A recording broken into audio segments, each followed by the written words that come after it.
We're going to look today at a buyer checklist or a buyer initial interview checklist, however you want to say it. Now, this one is just a rough Texas edition. Now, remember, I'm going to do the disclaimer first. This is for general guidance and Texas broker practice support, not legal advice. Right there. I'm not a lawyer. Always follow Trek and Realtor and your local MLS rules. This is just a good guideline to start when you start talking to people in Texas. If you haven't liked and subscribed, we thank you for supporting the channel. Please do so. So first off, in Texas, we do have to do our IABS when we sit down for the first time and have the first substantive communication. You sit down with that. You need to explain your buyer or tenant rep before touring, cover scope of services, how broker works, et cetera, make sure they understand everything.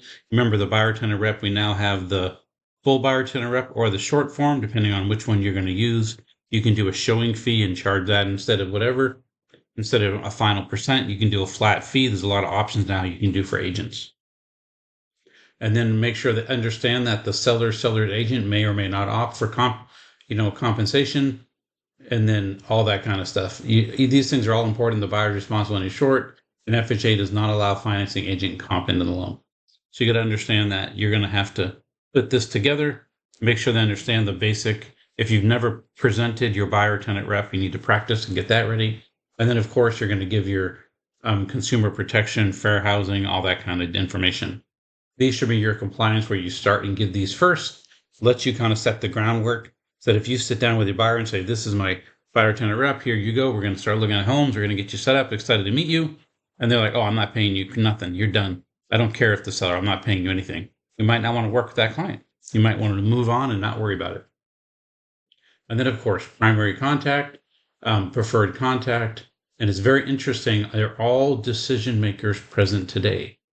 If it's only the husband and the wife isn't there, or only the wife and the husband isn't there, you may have to reassign. If all the decision makers aren't there, you probably want to come back another day when everybody's there. That's going to be up to you. Again, household members test, how much they have for past experience and how'd you find them. This is very important, how they find you, so you know where your marketing working or anything like that. Then you want to get some kind of motivation in section 3. Why buy now? Life event, PCS, relocation, school, your target move-in date. Is there a hard deadline? Do they need to have a home by next week or next month, 2 months, or they'll be on the street? That's a hard deadline. Or when they're renting, if they're renting right now, when is their lease over? Can you terminate early? And then lifestyle needs. Is there certain things that you need to have in your home? And then, of course, touring communication. You're going to show weekends, weekends, weekdays, whatever you're going to show. And then do you need a notice, 24 hours? Do you have any travel coming up? How do you like to communicate? Do you have your selfie set in the MLS portal? If not, that would be a time you could open up your MLS or your CRM, put them in, start some options searching right there. Set expectations now. So you're going to tell them, this is your percent for earnest money, 1% usually in Texas. So $300,000, you need 3% for earnest money. Usually 1% for earnest money. For closing costs, you need 3% usually. So then you're going to need 4% right up front, even a no money down loan. It's just a $300,000 home. 4 times 3 is $12,000. So they need to think ahead and let you know, do you have a home to sell? How flexible are you? Do you have all this ready to go? Any proofs ready, pre-approval, proof of funds, all that kind of stuff. Are they okay with a new build? Do they need a new step homework? Do they need to do any of this? Understand any of these options? And you jump up here, where they're relocating if they are. Now, this is very important, the financing snapshot. Again, this I think should almost be moved over to number 2, but I want you to get to know your client first before you jump into financing too much. So if they're not pre-approved, you're going to answer these questions. If not, right here, they're going to realize, book a lender call today and get docs. Because some clients you'll talk to and they'll be like, oh, I'm good. And then they don't realize they need closing costs. They need a down payment. They need anything like that. You're going to have to say, oh, wow, I might need this stuff. And I might need down payment assistance. There's special programs for physicians, VA, first-time homebuyer grants, all that kind of stuff. So there's different things out there. If they need to sell